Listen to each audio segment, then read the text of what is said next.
প্রতিরক্ষা উপদেষ্টা ছিলেন।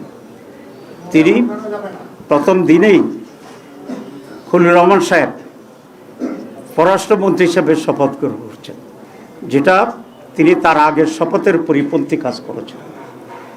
এখানে এটা স্পষ্ট যে খলিলুর রহমান ছিল লন্ডন কনস্পিরেসির প্রধান হোতা, এবং সেখান থেকে তিনি সরকারকে মোটিভেট করে, ষড়যন্ত্র করে বর্তমান যারা সরকারে আছেন তাদেরকে সুবিধা দেওয়ার জন্যই উনি অব্যাহতভাবে কাজ করেছিলেন, এবং তার সেই কাজের পুরস্কার হিসাবেই উনি পররাষ্ট্রমন্ত্রীর এই রিওয়ার্ডটা উনি পেয়েছেন।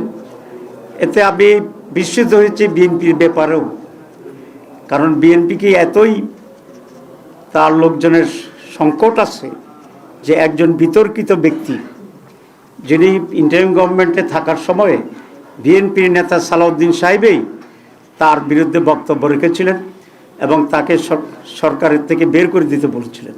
তো এই খারাপ লোকটা, যেটা বিএনপির দৃষ্টিতে তখন খারাপ ছিল, এবং সালাউদ্দিন সাহেবের বক্তব্যের পরে উনি বিএনপির সাথে নিশ্চয়ই গোপনে এমন এক কন্ট্যাক্টে গেছেন যে তারা বিএনপির স্বার্থ সংরক্ষণের জন্য উলঙ্গভাবে ভূমিকা নিয়েছেন, যে কারণে বিএনপির আস্থাভাজন হয়ে আবার তিনি বিএনপির মন্ত্রী হয়েছেন।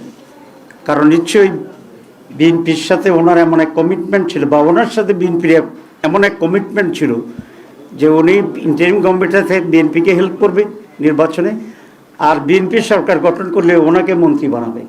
এই দুটাই কিন্তু ওই তাদের অবস্থান দিয়ে পরিষ্কার হয়।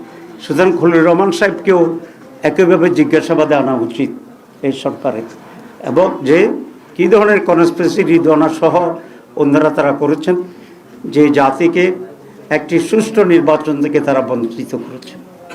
কারণ একটি সুষ্ঠু নির্বাচন এই জাতির জন্য অত্যন্ত প্রয়োজন ছিল, তাদের মনের আকাঙ্ক্ষা ছিল, তাদের দাবি ছিল। কারণ গত 56 বছরে এই জাতি কোনো নির্বাচন পায়নি।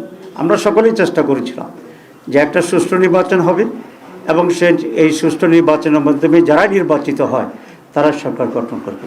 এই যে জাতির আকাঙ্ক্ষা, এই যে জুলাই লড়াই, এই যে জীবন দেওয়া, এই যে রক্ত, এই যে আমাদের রাজনীতির গতিপক্ষে পরিবর্তন করে দেওয়ার যে গাদ্দারি, দালালি, জাতির সাথে বিদ্রোহ, এই সব কিছুর জন্যে এরা দায়ী।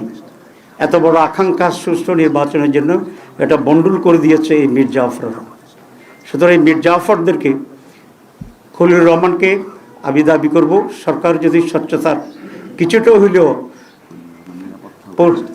পরিচয় করতে চায়, এবং সেই খলিলুর রহমান তো নিরাপত্তা উপদেষ্টা, আমি বলেছি ডিফেন্স অ্যাডভাইজার ছিল, নিরাপত্তার অ্যাডভাইজার ছিল, তো তাকেও মন্ত্রিসভা থেকে বের করে দেওয়া উচিত, এবং তাকেও জিজ্ঞাসাবাদে এনে ষড়যন্ত্র কী হয়েছে সেটাকে বের করা উচিত। আর রিদওয়ানা তো নিজেকেই বলছে আমি রাজসাক্ষী হয়েছে নিজেই, এবং তার কাছ থেকেও এই সত্য উদঘাটন করা অত্যন্ত জরুরি।